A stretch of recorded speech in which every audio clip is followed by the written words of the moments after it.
Hey y'all, welcome back to this week's episode of AMA Friday with Amy Miller, recruiting in yoga pants. So this week we are going to dig into data collection and usage. Hopefully I said that right. We'll see how this goes. But this isn't necessarily about the ATS. A little. We're going to touch on it a little bit because why wouldn't we? Here's the thing. I was thinking about doing a post on this or a video on this rather for the last few weeks because I think there is definitely still some confusion, and I thought it might be good to understand the different entry points, how information is tracked and used, and why it matters to you, the job seeker. And it just, some conversations over on social media really drove home that there are still a constantly growing number of people who want to argue with me about what I do for a living. I've made some pretty decent money in the last couple decades. I've made lots and lots of offers. I've recruited for some well-known world-class organization, and yet somehow there are still people out there who are convinced that I've just gotten it all wrong when I talk about what I do every day.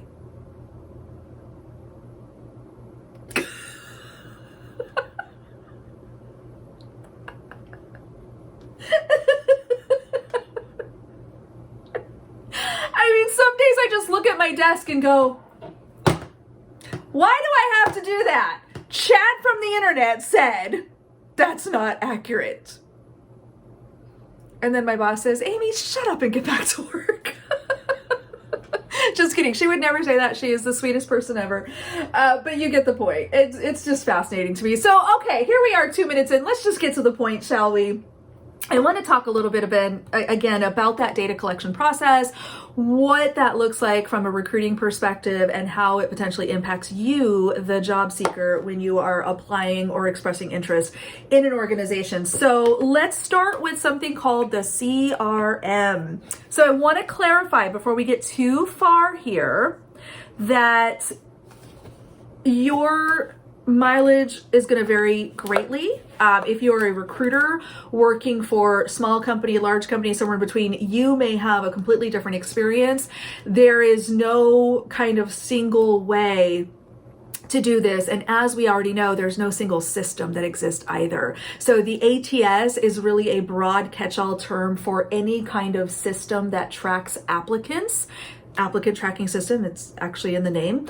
And that could be as simple as an Excel spreadsheet, or it could be as convoluted as a 3-part, HRIS system that does it all. And usually recruiting gets the crappy end of that stick. But anyway, there's a lot of different ways that this can happen, a lot of different versions. And again, could be one piece of software, multiple pieces of software that talk to each other, or in some cases, software that doesn't talk to each other at all. Those are always fun. So let's start with a CRM. So for my sales folks, you are very familiar with this term.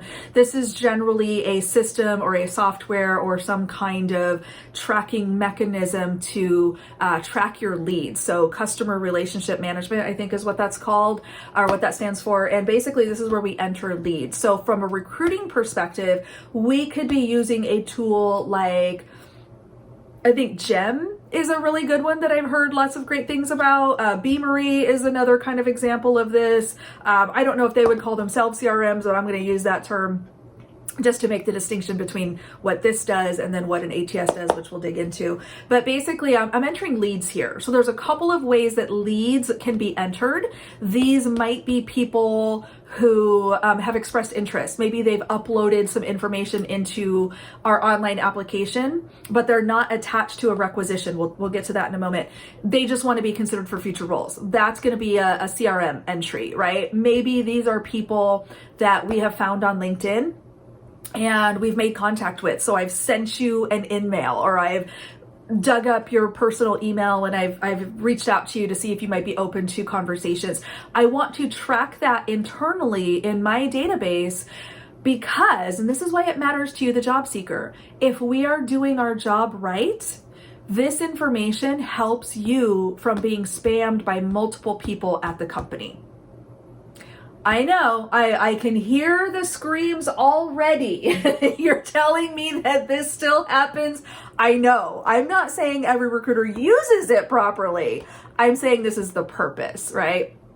So I've been, reaching out to Sally, the engineer, for 6 months, and I've got her in some kind of a little drip campaign, and I'm making notes, right? Like, hey, talk to Sally. She's not ready to move. Check back again in 6 months. Cool. I want to document those things because as the next recruiter comes along, or if I leave the company or something, the next person that comes along and wants to talk to Sally should be able to have that history and know, oh, hey, Sally, I know you and Amy have been talking off and on for the last year and a half.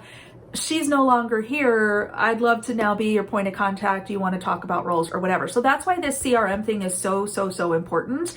And you are basically allowing us, if you're opting in, to, make these notes and kind of have this paper trail of outreach that is happening. So now we're getting to the ATS, okay?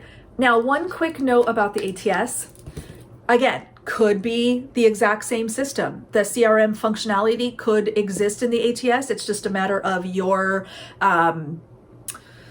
status. Are you a lead? Are you a candidate? Are you a direct applicant or what have you? Or it could be two different systems, in which case we hope that they talk to each other. So I kind of talked about this already. I kind of started the conversation with this. They don't always talk to each other. It's nice when they do, because then your profile is linked and I can just click on, from here to here. But it's the same information, right? The difference here is we are now tied to a requisition. We have rec activity happening, okay? So that is now the entry point here could be an application. Maybe you've applied and that's you're bypassing the lead portion. You're going directly to, I'm an applicant, I'm attached to a position within the ATS, and now there's some activity. So the requisition activity, this is our resume review. This is our technical phone interview. This is our assessment. Different companies, again, are going to have different processes, but all of that happens within the ATS. We're also going to do our scheduling. We're going to, obviously create your offer through the ATS. Like, all of this stuff happens here, which is why I always get a little nervous when people start saying things like, oh, you just got to pass the ATS, or you got to beat the ATS, or go around the ATS. Like, did you want an offer at some point? Is that important at all to you? Because maybe you should just get in the ATS. Or let me put you in the ATS. I'll do that for you. I don't mind. Okay. So that happens. Okay. So now we go through this process. We get you hired. You're now going to be in your company's version of an HRIS system. So this is a human resources information system, I think is what that stands for. I might be wrong. I don't know. You can Google it. Come snark at me in the comments if I misspoke. That's fine. I can be taught. All right, so you have this HRIS. This is where your employee record lives, right? So your annual reviews, your raises, your personal information, your emergency contact, whatever, all of that employee related stuff happens here. This is almost always a different system. I'm not sure. I've personally worked for a company that has the one-stop shop for all of this. I think Workday maybe can do all of this. Don't quote me on that because I might be wrong. Talk to people who use Workday and they can tell you for sure. But a lot of times this is actually a standalone system that is, by itself. The one thing that is for sure that I'm fairly confident happens 99% of the time in 99% of companies is each of these systems, whether they're separate, whether they talk to each other, whatever is happening, they all have very strict permissions. I cannot access HRIS data.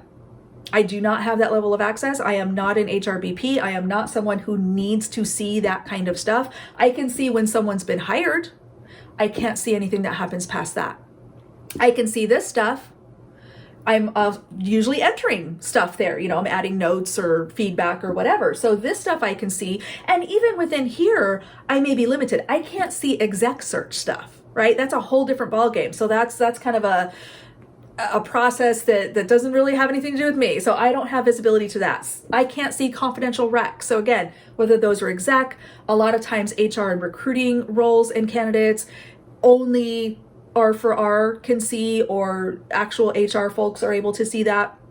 So the permissions can vary depending on your personal ownership of a process. So that's, you know, kind of, again, going back to that data and data retention and data security. There are so many checks and balances here, and things that, you know, are very carefully like, okay, you have a business need to access this, you can, and you're expected to, you know, people have been fired like on the spot for trying to access something that was outside of their wheelhouse. Just saying. I've seen it happen. I saw somebody get walked out once because they looked at their own record. I don't want to see my feedback, y'all. I've got the offer, good enough for me. So, but I've seen that happen once. Somebody did get walked out. It was quite the sight. Anywho, so when we talk about the ATS and when we say, oh, you got to get past it, I want you to just understand, y'all, okay, you may only have visibility to this tiny piece of it and what you're entering. And I know that process can be frustrating and you hate it. Understand that there's so much more going on here. And this data, this insight, these notes, these updates, these status, you know, bits and pieces is critical for recruiting to do our job better. So for my recruiters that are watching, y'all, for the love of God, please go read the notes. See if this person's been bombarded by 20 recruiters in the last week. Give them a breather, or at the very least acknowledge it. One of my favorite outgoing lines is, so I did the math and I know that I'm the 14th recruiter from this company to call you. And I hope that's your lucky number, because guess what I have for you? You know, I try to have a little fun with it. If it's appropriate, I think it'll land well. Doesn't always land well, but sometimes it does.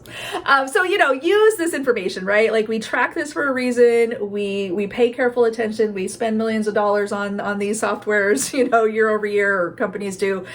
We should be using it effectively. And for job seekers, again, not for you to worry about, not for you to think, oh, great, now what do I have to be? Just for you to understand. Again, the purpose of this channel, the purpose of everything that I bring to you is to give you some relief, to help you understand how things work on the inside, and to also give you some good structure and hopefully a thought process that will help you determine where to spend your time. You are not using your time wisely if you're worried about this guy right here.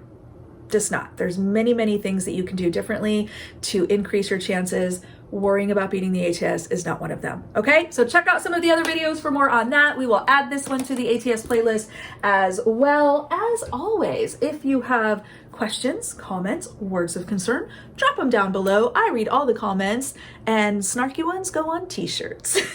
All right, y'all, have an awesome weekend, and we will see you next week.